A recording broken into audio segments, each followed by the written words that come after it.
ಸಂಸ್ಥೆಗಳಿಂದ ಪುನಃ ತಮಿಳುನಾಡಿಗೆ ಪ್ರತಿನಿತ್ಯ 15 ದಿನಗಳ ಕಾಲ 12,000 ಕ್ಯೂಸೆಕ್ಸ್ ನೀರನ್ನು ಹರಿಸಬೇಕು ಕರ್ನಾಟಕದ ರಿಸರ್ವಾಯರ್ಗಳಿಂದ ತಮಿಳುನಾಡಿಗೆ ಅಂತಕ್ಕಂಥ ಒಂದು ಆದೇಶ. ಇವತ್ತು ನಮ್ಮ ರಾಜ್ಯ ಸರ್ಕಾರದ ಕಾವೇರಿ ನೀರನ್ನು ಬಿಡ್ತಕ್ಕಂಥ ವಿಷಯದಲ್ಲಿ ಬಹುಶಃ ಮುಂಜಾಗ್ರತೆ ಕ್ರಮಗಳನ್ನು ತೆಗೆದುಕೊಳ್ತಕ್ಕಂಥದ್ರಲ್ಲಿ ತಮಿಳುನಾಡಿಗೆ ಹೋಲಿಕೆ ಮಾಡಿದಾಗ ಅಲ್ಲಿಯ ಸಿದ್ಧತೆಗಳನ್ನು ಅವ್ರು ಏನು ಮಾಡ್ಕೋತಾರೆ, ಮುಂಗಾರಿನ ಮಳೆ ಪ್ರಾರಂಭ ಆದ ನಂತರ ಯಾವೊಂದು 2018ರ ಸುಪ್ರೀಂ ಕೋರ್ಟ್ನ ತೀರ್ಪು, ಅದರ ಜೊತೆಗೆ ಟ್ರಿಬ್ಯುನಲ್ನಲ್ಲಿ ಆ ನ್ಯಾಯಮಂಡಳಿಯಿಂದ ಕೊಟ್ಟಂಥ ಒಂದು ತೀರ್ಪೇನಿದೆ, ಪ್ರತಿ ತಿಂಗಳು ಇಂತಿಷ್ಟು ನೀರು TMC ನೀರು ಬಿಡಲೇಬೇಕು ಅಂತಕ್ಕಂಥ ಒಂದು ಆದೇಶಗಳು ಪಾಲಿಸಬೇಕಾದಂಥ ಅನಿವಾರ್ಯತೆ ರಾಜ್ಯದ ಮೇಲೆ ಹೊರಿಸಿದ್ದಾರೆ.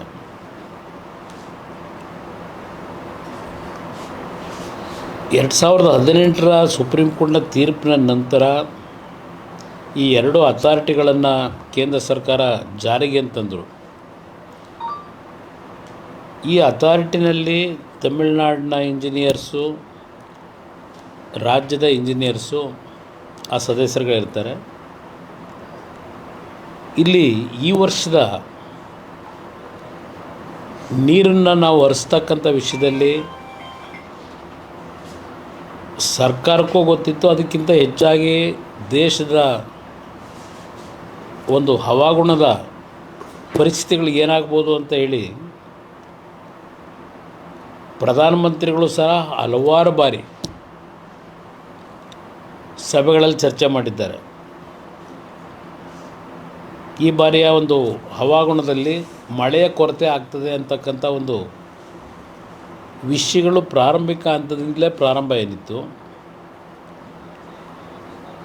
ತಮಿಳುನಾಡಿನ ಒಂದು ಪರಿಸ್ಥಿತಿ ಅಲ್ಲೇನಿದೆ ಅದರ ಹಿನ್ನೆಲೆಯಲ್ಲಿ ಅವರುಗಳು ನಮಗೆ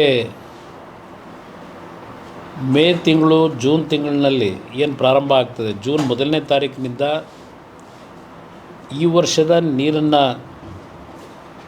ಬಿಡುಗಡೆ ಮಾಡ್ತಕ್ಕಂಥದ್ರಲ್ಲಿ, ಹಂಚಿಕೆ ಆಗಿರತಕ್ಕಂಥದ್ರಲ್ಲಿ ತಮಿಳುನಾಡಿನ ಒತ್ತಾಯಗಳೇನಿದೆ, ಒತ್ತಡಗಳು, ಅವರು ಬಹುಶಃ ಮೇ ತಿಂಗಳಿನಲ್ಲೇ ಈ 2 ಅಥಾರಿಟಿಗಳ ಮುಂದೆ ಹೋದರು. ಅಲ್ಲಿಂದ ಪ್ರಾರಂಭ ಆಯ್ತಿದ್ದು ಮೇ ತಿಂಗಳಿನಿಂದಲೇ. ನಮ್ಮ ರಾಜ್ಯ ಸರ್ಕಾರದ ಮುಖ್ಯಮಂತ್ರಿಗಳು ಕಾವೇರಿ ಜಲಾನಯನ ಪ್ರದೇಶದ ರೈತರಿಗೆ ಈ ಬಾರಿ ಯಾರೂ ನೀವು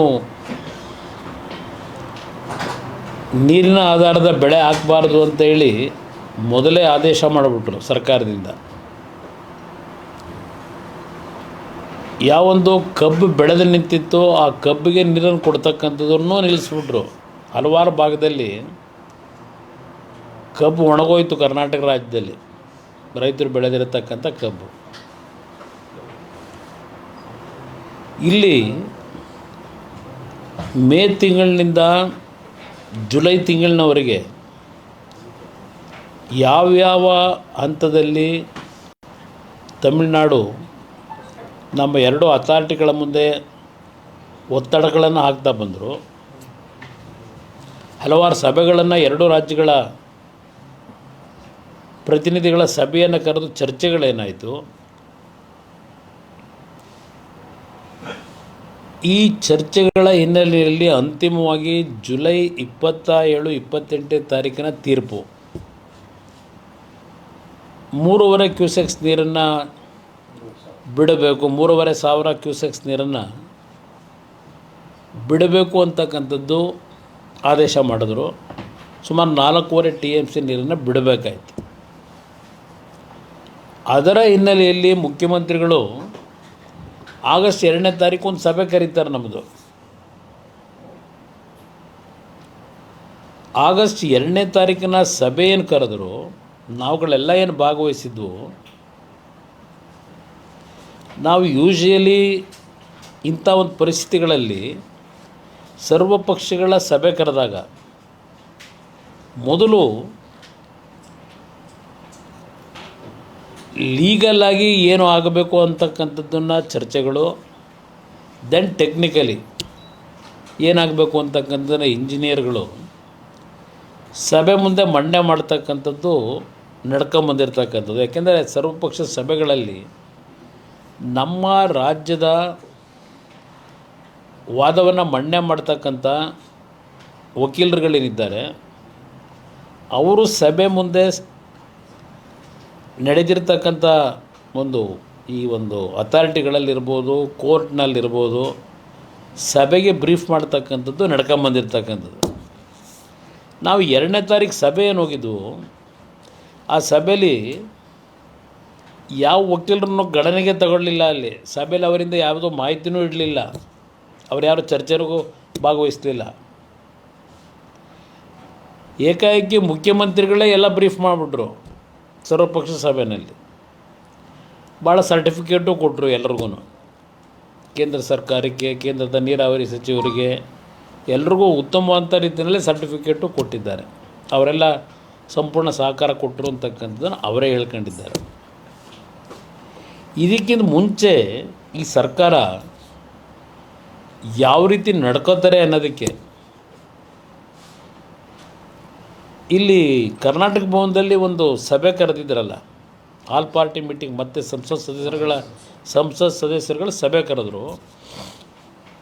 ನಾನು ಆ ಸಭೆಗೆ ಹೋಗಲಿಲ್ಲ ಅಲ್ಲಿ, ಯಾಕೆಂದರೆ ನನಗೆ ನಮ್ಮ ಕುಟುಂಬದ ಕಾರ್ಯದಲ್ಲಿ ನಾನಿದ್ದೆ, ಆ ಸಭೆಗೆ ನಾನು ಹೋಗಿರಲಿಲ್ಲ.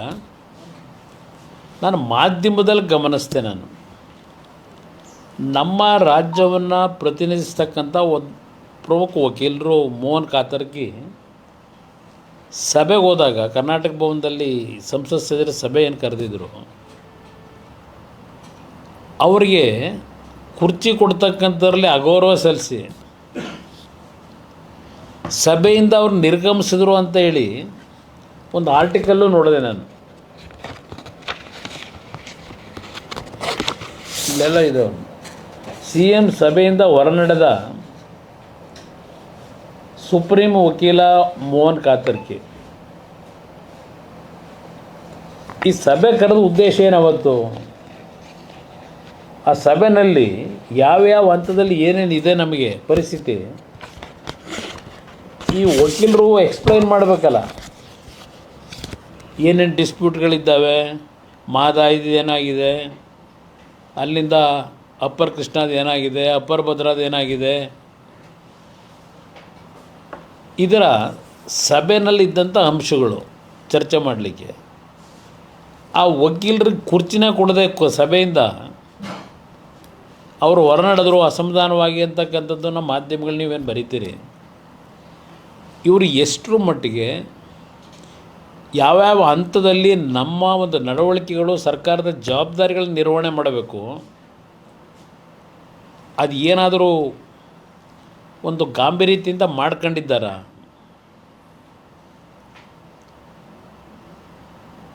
ಇಲ್ಲಿ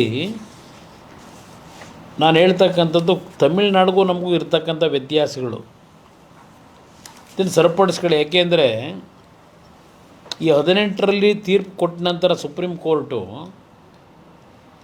ಈಗ ಕಾವೇರಿ ಟ್ರಿಬ್ಯುನಲ್ನಲ್ಲೂ ಡಿಸ್ಟ್ರೆಸ್ನ ಪರಿಸ್ಥಿತಿಗಳಲ್ಲಿ ನೀರಿನ ಕೊರತೆ ಇದ್ದಾಗ ಡಿಸ್ಟ್ರೆಸ್ ಫಾರ್ಮುಲಾ ಏನು ಅಂತಕ್ಕಂಥದ್ದು ಅವರು ಹೇಳಿರಲಿಲ್ಲ.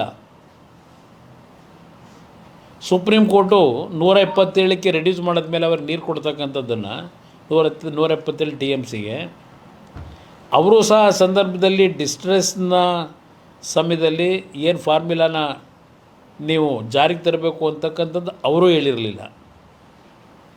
2023ರಲ್ಲಿ ಒಂದು ಸಮಸ್ಯೆ ಆಯಿತು, ನೀರಿನ ಸಮಸ್ಯೆ. ಅದು ಹೊರತುಪಡಿಸಿದ್ರೆ ನಿರಂತರವಾಗಿ ನೀರು ಹರ್ಕೊಂಬಂದಿದೆ. ನಾನು ಈ ರಾಜ್ಯದ ಮುಖ್ಯಮಂತ್ರಿಗಳಿಗೆ ಹೇಳ್ತಕ್ಕಂಥದ್ದು, ನೀವು ಮುಖ್ಯಮಂತ್ರಿ ಆಗೋದಕ್ಕಿಂತ ಮುಂಚೆ ಕಳೆದ 3 ವರ್ಷ ನೀವೇ ನೀರಾವರಿ ಮಂತ್ರಿಗಳು. ಈ 3 ವರ್ಷದಲ್ಲಿ ನಾನು ಕೇಳ್ತಕ್ಕಂಥದ್ದು, ಡಿಸ್ಟ್ರೆಸ್ ಫಾರ್ಮುಲಾನ ಯಾವ ರೀತಿ ನೀವು ಮಳೆ ಕೊರತೆ ಇದ್ದಾಗ ಜಾರಿಗೆ ತರಬೇಕು ಅಂತಕ್ಕಂಥದ್ದಕ್ಕೆ ನಾವು ನಮ್ಮ ವಕೀಲರುಗಳ ಮುಖಾಂತರ ಒತ್ತಾಯ ಹಾಕಬೇಕಾಗಿತ್ತು. ಇದನ್ನು ನಾವು ನೀರು ಬಂದಾಗ ಸಲೀಸಾಗಿ ನೀರು ಹರಿದೋಗ್ತದೆ, ನಾವು ಆರಾಮಾಗಿರ್ತೀವಿ. ಏಕೆಂದರೆ ನಮ್ಮ ರಾಜ್ಯದಲ್ಲಿ ಈ ಕುರ್ಚಿ ಹಂಚಿಕೆಯ ರಾಜಕೀಯನೇ ದೊಡ್ಡ ಮಟ್ಟದಲ್ಲಿ ಚರ್ಚೆಗೆ ಗ್ರಾಸ ಆಗಿರೋದು. ನಾಡಿನ ಜನತೆಯ ಸಮಸ್ಯೆ ಬಗ್ಗೆ ಆಗಲಿ, ಏನು ಪರಿಸ್ಥಿತಿಗಳಿದೆ ಜನರ ಸಮಸ್ಯೆ, ಇದು ಯಾವುದಕ್ಕೂ ಕಳೆದ 3-4 ವರ್ಷದಲ್ಲಿ ನಾವು ಅವರ ಬಗ್ಗೆ ಚಿಂತನೆ ಮಾಡದೇ ಇರತಕ್ಕಂಥದ್ದು ನಾವು ಕಾಣ್ತಾ ಇದ್ದೇವೆ. ನಮ್ಮ ಆದ್ಯತೆಗಳು ಕುರ್ಚಿ ಹಿಡಿಯೋದು ಹೇಗೆ ಅಂತಕ್ಕಂಥದ್ದಲ್ಲೇ ನಮ್ಮ ಆದ್ಯತೆಗಳು ಇಟ್ಕೊಂಡಿದ್ದೇವೆ. ತಮಿಳುನಾಡಿನವರು ಆಗೋದ್ರೆ ಮೇ 20 ಹೋಗ್ತಾರೆ ಕಾವೇರಿ ವಾಟರ್ ಮ್ಯಾನೇಜ್ಮೆಂಟ್ ಅಥಾರಿಟಿ ಮುಂದೆ. ಮೇ 20 ನಮಗೆ ಜೂನ್ ತಿಂಗಳಲ್ಲಿ ಏನು 9.91 TMC ನೀರು ಬೇಕಾಗಿದೆ, ಅದನ್ನು ಬಿಡಬೇಕು ಅಂತೇಳಿ ರಿಲೀಸ್ ಮಾಡಬೇಕು ಅಂತ ಹವಾಲಾಗ್ತಾರೆ ಅಲ್ಲೋಗಿ. ದೆನ್ ಆ ಒಂದು ತಮಿಳ್ನಾಡಿನ ಒತ್ತಾಯದ ಮೇಲೆ June 23 Kaveri water management authority ಅವರು ಕರ್ನಾಟಕಕ್ಕೆ ರಿಮೈಂಡ್ ಮಾಡ್ತಾರೆ, ಈ 9.19 TMC ಜೂನ್ ಮಂತ್ಗೆ ಮತ್ತು ಜುಲೈ ತಿಂಗಳಿನಲ್ಲಿ 31.24 TMC ಏನು ಬಿಡಬೇಕು ಅದರ ಬಗ್ಗೆ ಚರ್ಚೆಗೆ ತಗೋತಾರೆ. ಯಾಕಂದರೆ ಜುಲೈ 1ರಿಂದ ಯಾವೊಂದು ಮಳೆಯ ಒಂದು ರೈನ್ಫಾಲು ಇನ್ಫ್ಲೋ ಶುರುವಾಗ್ತದೆ, ಆ ಹಿನ್ನೆಲೆಯಲ್ಲಿ ಇದಕ್ಕೆಲ್ಲ ಅವರು ತಮಿಳ್ನಾಡವ್ರು ಮೊದಲೇ ಹವಾಲು ಹಾಕತ್ತಾರೆ. ಜುಲೈ 11 ತಮಿಳ್ನಾಡವರು ಕಾವೇರಿ ವಾಟರ್ ಮ್ಯಾನೇಜ್ಮೆಂಟ್ ಅಥಾರಿಟಿಗೆ ಕಾವೇರಿ ಯುಟಿಲೈಸೇಷನ್ ಬೆಂಗಳೂರಿಗೆ ಏನಿದೆ ಅಂತಕ್ಕಂಥ ಅಕೌಂಟ್ ಕೇಳ್ತಾರೆ ಜುಲೈ 11ರಲ್ಲಿ. ಜುಲೈ 15 ಕರ್ನಾಟಕ ಸರ್ಕಾರ CWRCಗೆ ಹೇಳ್ತಾರೆ, ರೆಗ್ಯುಲೇಟರಿ ಅಥಾರಿಟಿಗೆ, ನಾವು ರಿಲೀಸ್ ಮಾಡೋಕ್ಕಾಗಲ್ಲ, ನೀರು ಕಡಿಮೆ ಇದೆ ಅಂತ ಹೇಳ್ತಾರೆ. ಜುಲೈ 15 CWRC ಅವರು ಏನೂ ತೀರ್ಮಾನ ಮಾಡಲ್ಲ ನೀರು ಬಿಡ್ತಕ್ಕಂಥ ವಿಷಯದಲ್ಲಿ, ಅದನ್ನು ಮೀಟಿಂಗ್ನ ಡೆಫರ್ ಮಾಡ್ತಾರೆ. ದೆನ್ ಜುಲೈ 22-23 ಎಗೇನ್ ತಮಿಳ್ನಾಡು ಅವರು ಅವ್ರಿಗಿರ್ತಕ್ಕಂಥ ವಾಟರ್ ಶೇರಿನ ಶಾರ್ಟ್ ಫಾಲು ಏನಿದೆ ಅದ್ರ ಜೊತೆಗೆ ಅಲ್ಲಿ ನೀರಿನ ಸಮಸ್ಯೆ ಇದೆ ಅಂತೇಳಿ ಅವರು ಒತ್ತಾಯ ಆಗ್ತಾರೆ 22-23.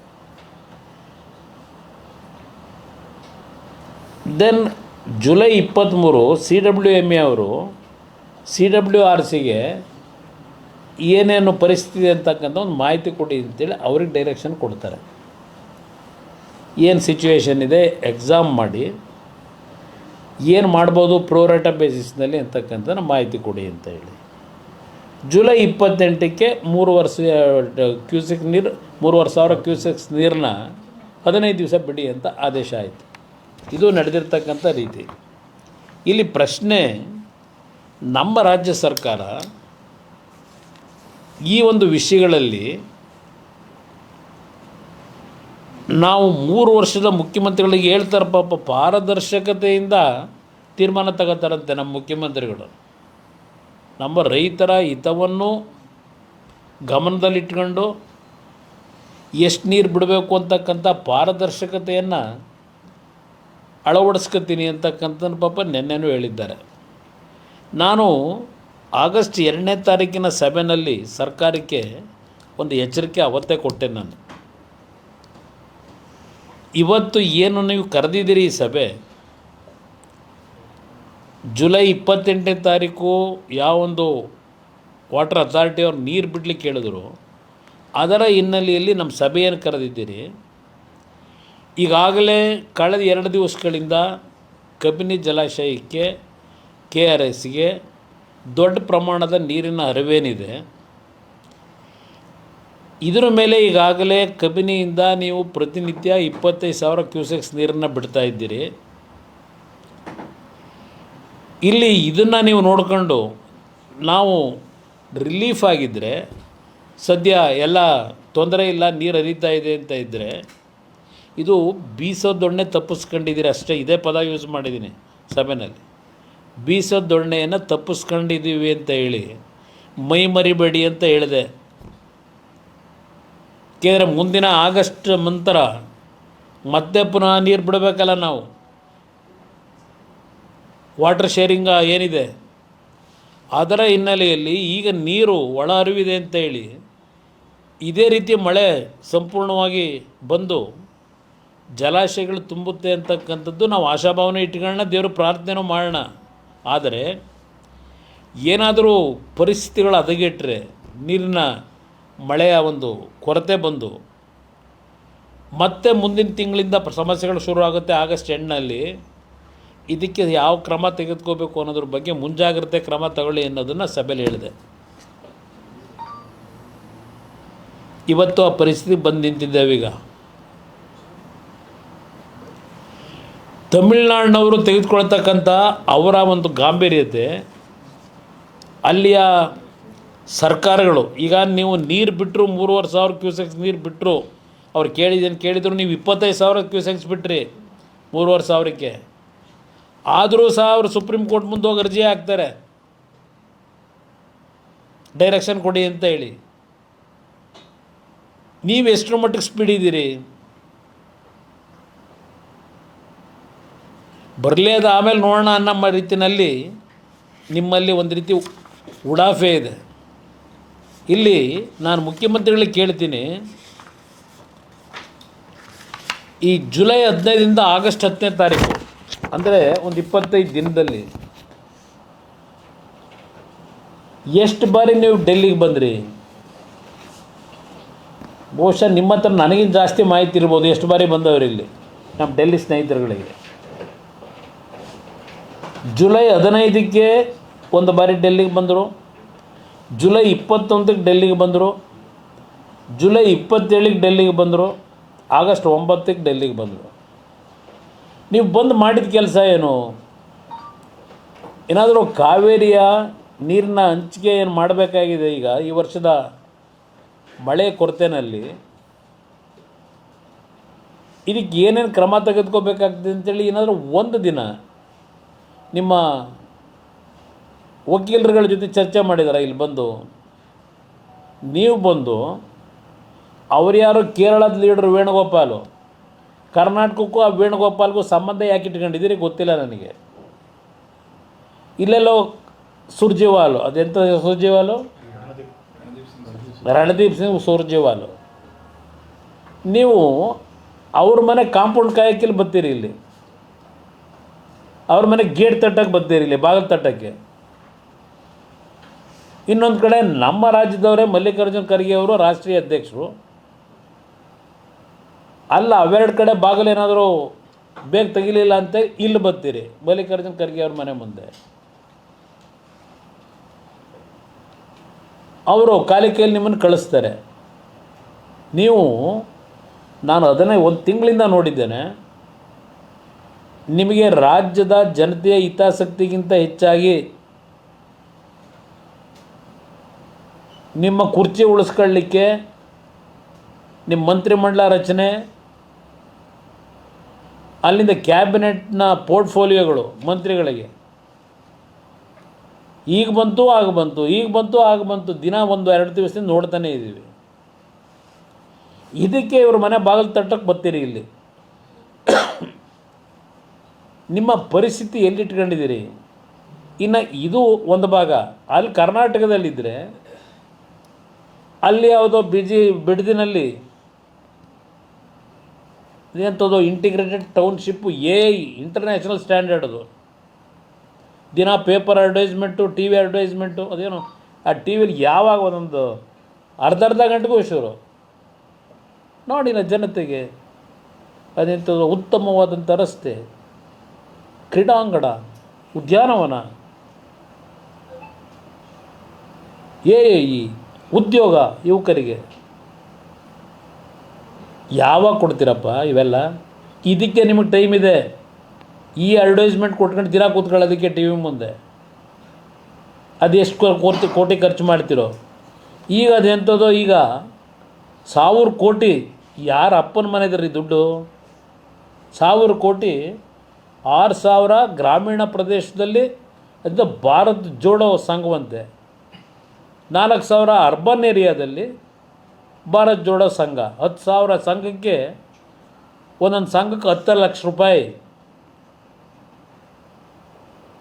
ಏನಾದರೂ ಅರ್ಥ ಇದೆಯಾ? ಈ ಕೆಲಸ ಮಾಡ್ಕೊಂಡು ಕೂತಿದ್ದೀರಿ.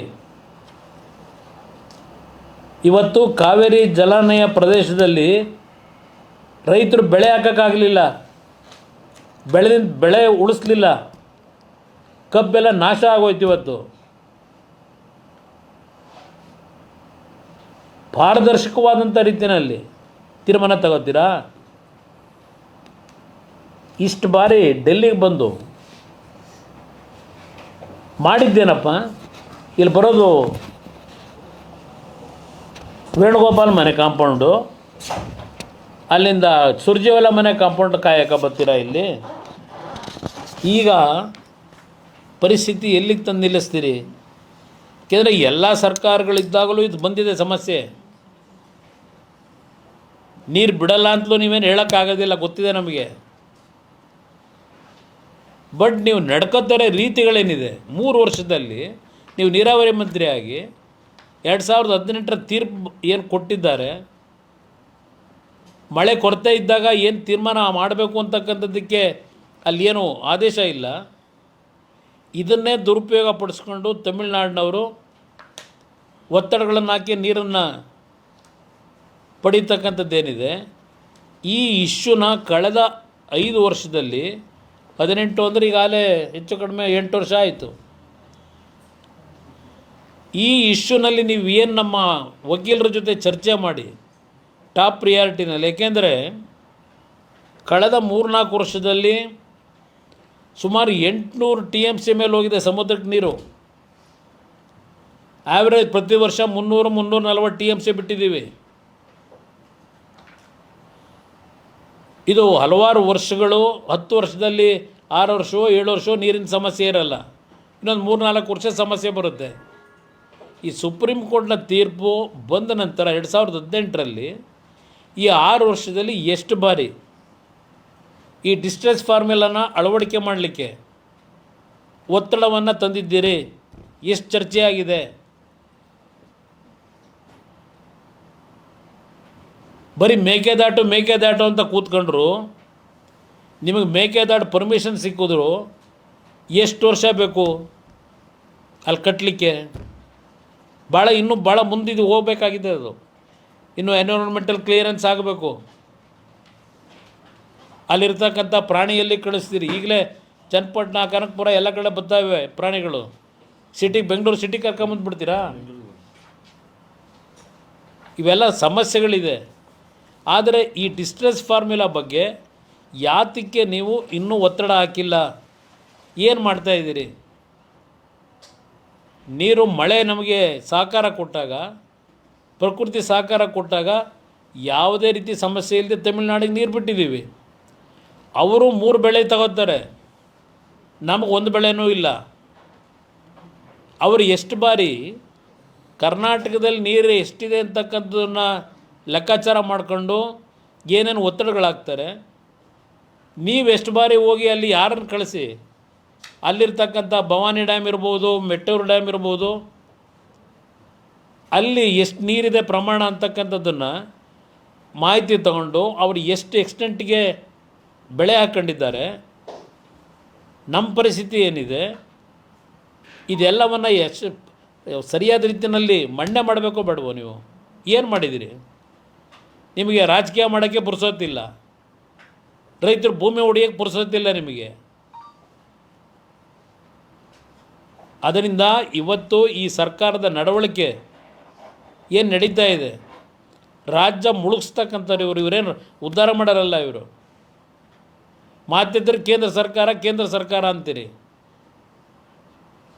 ಈ ದೇಶದ ಭಾರತದ ಒಕ್ಕೂಟದ ವ್ಯವಸ್ಥೆಯಲ್ಲಿ, ಸಂವಿಧಾನದ ವ್ಯವಸ್ಥೆಯಲ್ಲಿ ಇರ್ತಕ್ಕಂಥದ್ದಕ್ಕೆ ತೀರ್ಪುಗಳಿಗೆ ಎಲ್ಲರೂ ತಲೆ ಬಾಗಬಾರ್ದಂಥ ಅನಿವಾರ್ಯತೆ ಇದೆ. ಇಂಥ ಪರಿಸ್ಥಿತಿನಲ್ಲಿ ನಮ್ಮ ವಕೀಲರುಗಳನ್ನು ಇದಕ್ಕೆ ಒಂದು ಡೆಪ್ಯೂಟ್ ಮಾಡ್ಕೊಂಡು ಒಬ್ಬ ಮಂತ್ರಿನ ಪಾಪ ಈಗ ರಾಮಲಿಂಗ ರೆಡ್ಡಿ ಅವ್ರನ್ನೇನೋ ಮಾಡ್ಕೊಂಡಿದ್ದೀರಿ. ಅವ್ರಿಗಿನ್ನೂ ಆ ಮಾಹಿತಿಗಳು ಏನಿದೆ ಅಂತ ಗೊತ್ತಿಲ್ಲ. ಅವ್ರಿಗೆ ಎಷ್ಟು ಅಧಿಕಾರ ಜವಾಬ್ದಾರಿ ಕೊಟ್ಟಿದ್ದಾರೋ ಅದು ಗೊತ್ತಿಲ್ಲ ನಮಗೆ. ಕೇಂದ್ರ ಪಾಪ ಎಲ್ಲ ಕಡೆ ಓಡಾಡ್ತಾವ್ರು. ಅವರು ಎತ್ತಿನ ಹೊಳೆದೇನೋ ಕೋಲಾರ ಚಿಕ್ಕಬಳ್ಳಾಪುರಕ್ಕೂ ನೀರು ತರ್ತಾರೆ. ಎಷ್ಟು ವರ್ಷ ಆಗೋಯ್ತು ಎತ್ತಿನ ಹೊಳೆದು? ಪ್ರತಿ ವರ್ಷಲೂ ಹೇಳ್ತಾರೆ ಮುಂದಿನ ಜೂನು ಹೇಳ್ತಾವ್ರೆ. ಅಂದರೆ ನಾಳೆ ಬಾ ಅಂತ ಹಿಂದೆ ಹಳ್ಳಿನಲ್ಲಿ ಮನೆ ಮುಂದೆ ಬಾಗಿಲಿಗೆ ಹಾಕ್ತಿದ್ವಲ್ಲ ನಾವು, ನಾಳೆ ಬಾ ಅಂತೇಳಿ. ಹಾಗೆ ಮುಂದಿನ ಜೂನ್ಗೆ, ಮುಂದಿನ ವರ್ಷದ ಜೂನು ಇದು ಹೇಳ್ಕೊಂಡು ಬರ್ತಾನೆ ಅವರೇ 2011-12ರಿಂದ. ಅದರಿಂದ ಮಾತೆತ್ತಿದರೆ ಅಲ್ಲಿರ್ತಕ್ಕಂಥ ಕೆಲವು ಮಂತ್ರಿಗಳು ಅವಕ್ಕೆಲ್ಲ ನಾನು ಯಾಕೆ ಉತ್ತರ ಕೊಡಲಿ? ಅವ್ರ ಕೈಯಲ್ಲಿ ಹೇಳಿಸೋದು, ಇವ್ರು ಹೇಳೋ ಇದಿಲ್ಲ. ಮೇಕೆದಾಟಿಗೆ ಪರ್ಮಿಷನ್ ಕೊಡಿಸ್ಲಿ. ಮೇಕೆದಾಟಿಗೆ ನೀವು ಪರ್ಮಿಷನ್ ಸಿಕ್ಕಿದ್ರು ಇನ್ನು ಎಷ್ಟು ವರ್ಷ ಬೇಕಾದ ಕಟ್ಟೋದಕ್ಕೆ ನೀವು 10-15 ವರ್ಷ ತಗೋತೀರಿ. ಅಪ್ಪರ್ ಭದ್ರಾ ಏನಾಯಿತು, 2006ರಲ್ಲಿ ನಾವೇ ಕ್ಲಿಯರೆನ್ಸ್ ಕೊಟ್ಟೆ ನನ್ನ ಕ್ಯಾಬಿನೆಟ್ನಲ್ಲೇ. 20 ವರ್ಷ ಆಯಿತು. ಇನ್ನೂ ಅಪ್ಪರ್ ಭದ್ರಾ ಎತ್ತಿನ ಹೊಳೆ ನೀವೇ ಹೇಳಿದ್ರಲ್ಲಪ್ಪ 2 ವರ್ಷದಲ್ಲಿ ಕೊಡ್ತೀವಿ ನೀರು ಅಂತ, ಅದು 10 ವರ್ಷ ಆಗೋಯ್ತು. ಅದರಿಂದ ಇಲ್ಲಿ ಇರ್ತಕ್ಕಂಥ ಪರಿಸ್ಥಿತಿಗಳಲ್ಲಿ ನಾವು ಕಾನೂನಾತ್ಮಕವಾಗಿ ಯಾವ ರೀತಿ ಪ್ರೆಸೆಂಟ್ ಮಾಡಬೇಕಾಗಿದೆ, ನೀರಿದೆ ಅಂತೇಳಿ ಆ ಟೈಮಲ್ಲಿ ಮೈ ಮರೆಯೋದು, ಇಂಥ ಪರಿಸ್ಥಿತಿ ಬಂದಾಗ ತಲೆ ಮೇಲೆ ಕೈ ಹೊತ್ಕೊಳ್ಳೋದು, ರೈತರ ಪರಿಸ್ಥಿತಿಗಳನ್ನ ಬೀದಿಗೆ ತಂದು ನಿಲ್ಲಿಸೋದು, ಇದನ್ನು ಬಿಟ್ಟು ಏನು ಕೆಲಸ ಮಾಡಬೇಕು ಅನ್ನೋದನ್ನು ಈ ಸರ್ಕಾರ ಯೋಚನೆ ಮಾಡಬೇಕು ಅನ್ನೋದನ್ನು ಆಗ್ರಹ ಮಾಡ್ತೀನಿ ಈ ಸಂದರ್ಭದಲ್ಲಿ.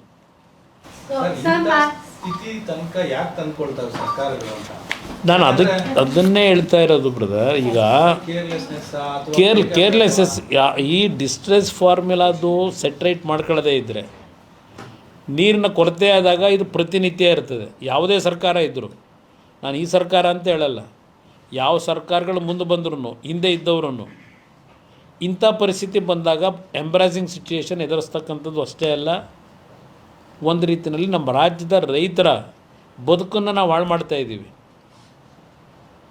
ಯಾವೊಂದು ರಾಷ್ಟ್ರೀಯ ಒಕ್ಕೂಟ ವ್ಯವಸ್ಥೆ ಅಂತ ಹೇಳ್ಕೊಂಡು ನಾವು ಗೌರವ ಕೊಡಬೇಕು ಅಂತ ಹೇಳಿ ಇವತ್ತು ಅಂತಿಮವಾಗಿ ಅದರ ನೋವು ಅನುಭವಿಸೋರು ರೈತರು. ಆಲ್ರೈಟ್ ಕೊಟ್ಟಿದ್ದಾರೆ ತೀರ್ಪನ್ನು ಫಾಲೋ ಮಾಡಬೇಕು, ಆಲ್ರೈಟ್ ಫಾಲೋ ಮಾಡೋಣ. ಆದರೆ ಇರ್ತಕ್ಕಂಥ ವಾಸ್ತವಾಂಶದಲ್ಲಿ ಏನಿದೆ ಇವರು ಮನವರಿಕೆ ಮಾಡಬೇಕಲ್ಲ. ನಾವು ಚೆನ್ನಾಗಿದ್ದಾಗ ನಾವು ಮೈ ಮರೆತು ಹೋಗೋದು, ನೀರು ಚೆನ್ನಾಗಿ ಹರಿದೋದಾಗ ಏನೂ ಸಮಸ್ಯೆ ಇಲ್ಲ. ಇಲ್ಲಿ ಇಂಥ ಪರಿಸ್ಥಿತಿನಲ್ಲಿ ಏನು ಮಾಡಬೇಕು, ಇವತ್ತಿನವರಿಗೆ 2018ರ ಸುಪ್ರೀಂ ಕೋರ್ಟ್ನ ಆದೇಶ ಅಂತಿಮವಾಗಿ ಏನು ಕೊಟ್ಟಿದ್ದಾರೆ ನಮ್ಮ ರಿವ್ಯೂ ಪಿಟಿಷನಿಗೆ, ಅಲ್ಲಿಂದ ಇಲ್ಲಿವರೆಗೆ ಈ ಡಿಸ್ಟ್ರೆಸ್ ಫಾರ್ಮುಲಾದ ಏನು ಸುಪ್ರೀಂ ಕೋರ್ಟು ನಮಗೆ ಡೈರೆಕ್ಷನ್ ಕೊಟ್ಟಿಲ್ಲ, ಇಲ್ಲೂ ಇವರು ತೆಗೆದುಕೊಳ್ಳಿಕ್ಕೆ ಆಯ್ತಿಲ್ಲ, 2 ಅಥಾರಿಟಿಗಳು. ಇದನ್ನು ನೀವು ಯಾತಕ್ಕೆ ಪ್ರೆಸಿಪಿಟೇಟ್ ಮಾಡಿ ಈ ವಿಷಯದಲ್ಲಿ ಏನು ಮಾಡಬೇಕು, ಇದಕ್ಕೂ ಒಂದು ಫಾರ್ಮುಲಾ ಬೇಕು ಅಂತಕ್ಕಂಥದ್ದನ್ನು ನಾವು ಡಿಮ್ಯಾಂಡ್ ಇಡಬೇಕಲ್ಲ. ಅದು ನಾನು ಈ ಸರ್ಕಾರ ಏನು ಮಾಡ್ತಿದ್ದೀನಿ ಅನ್ನೋದನ್ನು ಕೇಳಲಿಕ್ಕೆ ಬಯಸ್ತಾ ಇರೋದು. ಪ್ರತಿ ಬಾರಿ ಇದೇ ಆಗುತ್ತೆ. ಈಗ ಅದಕ್ಕೆ ಇದು ಆಗಬಾರ್ದು ಅಂತಲೇ ನಾನು ಡಿಮ್ಯಾಂಡ್ ಮಾಡ್ತೇನೆ. ನಾನು ಮೊನ್ನೆನೂ ಹೇಳಿದ್ದೀನಿ ಸರ್ವಪಕ್ಷದ ಸಭೆಯಲ್ಲಿ. ಮಾತುಕತೆ ಅದು ಇದು ಅಂತ ಶುರು ಮಾಡ್ತಾ ಇದ್ದಾರೆ ತಮಿಳುನಾಡು ಜೊತೆ. ಇಲ್ಲ, ಮಾಡಲಿ, ನಾನು ವೆಲ್ಕಮ್ ಮಾಡಿದೆ. ನಾನು ಅದು ಬಂದಾಗ ಬಹುಶಃ ಅವರು 3,500 ಕ್ಯೂಸೆಕ್ಸ್ ಬಿಡಿ ಅಂತಕ್ಕಂಥ ನೀರನ್ನ ಹೇಳಿದ್ರಲ್ಲ, ಅದಕ್ಕಿಂತ ಮುಂಚೆನೇ ಇವ್ರು ಬರ್ತಾರೆ ಅಂತ ಹೇಳಿದಾಗ ತಮಿಳುನಾಡಿನ ಮುಖ್ಯಮಂತ್ರಿ ಭೇಟಿ ಮಾಡಿ ಅಂತ ಹೇಳಿದೆ. ಇದು ಒಳ್ಳೆ ಮೂವ್ ಅಂತಲೇ ಹೇಳಿದ್ದೇನೆ. ಅಮಿಕಬಲ್ ಆಗಿ ಸೆಟ್ ರೈಟ್ ಆದರೆ ತುಂಬ ಒಳ್ಳೆಯದು. ಈ ಹಲವಾರು ವರ್ಷಗಳ ಸಮಸ್ಯೆಗೆ ಪರಿಹಾರ ದೊರಕ್ತದೆ. ಆದರೆ ಈಗಿನ ರಾಜಕೀಯ ವ್ಯವಸ್ಥೆಗಳಲ್ಲಿ ಆ ವಾತಾವರಣ ನಿರ್ಮಾಣ ಮಾಡೋದು ಕಷ್ಟ ಇದೆ. ಏಕೆಂದರೆ ಎಲ್ಲ ರಾಜಕೀಯ ಪಕ್ಷಗಳು ತಮಿಳುನಾಡಿನಲ್ಲಿ, ನಾನು ಹೇಳ್ತಕ್ಕಂಥದ್ದು ಅಲ್ಲಿಯ ನಮ್ಮ ಸ್ನೇಹಿತರುಗಳಿಗೆ ಕಾವೇರಿ ನೀರು ಬಿಡಿ ಅಂತೀರಿ. ಬೋರ್ಡ್ ಇಟ್ಕೊಂಡು ನಿಂತ್ಕೊತಾರೆ. ನೆನ್ನೆ ನೋಡಿದೆ ಪಾರ್ಲಿಮೆಂಟ್ನಲ್ಲಿ ರಿಲೀಸ್ ವಾಟರ್ ಅಂತ ಇಟ್ಕೊಂಡವ್ರೆ, ಬೋರ್ಡ್ ಇಟ್ಕೊಂಡಿದ್ರು. ಇಲ್ಲಿ ನೀರನ್ನ ಕೊರತೆ ಇದ್ದಾಗ ಏನು ಮಾಡಬೇಕು ಅನ್ನೋದು ಇವ್ರು ಯಾರೂ ಚರ್ಚೆ ಮಾಡಲ್ಲ. ತಮಿಳ್ನಾಡಿಗೆ ಬೇಕಾಗಿರೋದು ರಾಜಕೀಯ, ನೀರಿನ ರಾಜಕೀಯನು. ಇಲ್ಲಿ ನಮ್ಮ ರೈತರು ಸಫರ್ ಮಾಡಬೇಕು. ಇದಕ್ಕೆ ಸರಿಪಡಿಸ್ಕೊಳ್ಳಿಕ್ಕೆ ಅಮಿಕಬಲ್ ಆಗಿ ಚರ್ಚೆ ಮಾಡಿದ್ರೆ ವೆಲ್ ಆ್ಯಂಡ್ ಗುಡ್. ಅಟ್ಲೀಸ್ಟು ಇದು 1990 ಟ್ರಿಬ್ಯುನಲ್ ರಚನೆ ಏನಾಯಿತು, ಆಗಲೂ ಇದರಿಂದಲೇ ಟ್ರಿಬ್ಯುನಲ್ ರಚನೆ ಆಗೋಕ್ಕೆ ಕಾರಣ ಆಗಿದ್ದು. ತಮಿಳ್ನಾಡು ಒಬ್ಬ ಮಂತ್ರಿ ಬಂದರೆ ಇಲ್ಲಿಗೆ ಅವತ್ತು ನೀರು ಕೇಳಲಿಕ್ಕೆ ಒಂದು 5 TMC ನೀರು ಬಿಡಿ ಅಂತ ಹೇಳಿ ನಮ್ಮ ರಾಜ್ಯ ಸರ್ಕಾರ ಅವ್ರನ್ನ ಭೇಟಿನೇ ಮಾಡಲಿಲ್ಲ. ಕೊನೆಗೆ ಅವರು ಒಂದು ಟ್ರಿಬ್ಯುನಲ್ ಮಾಡಿ ಅಂದರು. ನಮ್ಮ ಸರ್ಕಾರದವರು ಹೇಳಿದ್ರು ಟ್ರಿಬ್ಯುನಲ್ ಮಾಡಿ ನಾವು ವೆಲ್ಕಮ್ ಮಾಡ್ತೀವಿ ಅಂದರು. ಅದರ ಪ್ರತಿಫಲ ಇವತ್ತು ಅನುಭವಿಸ್ತಾ ಇದ್ದೀವಿ.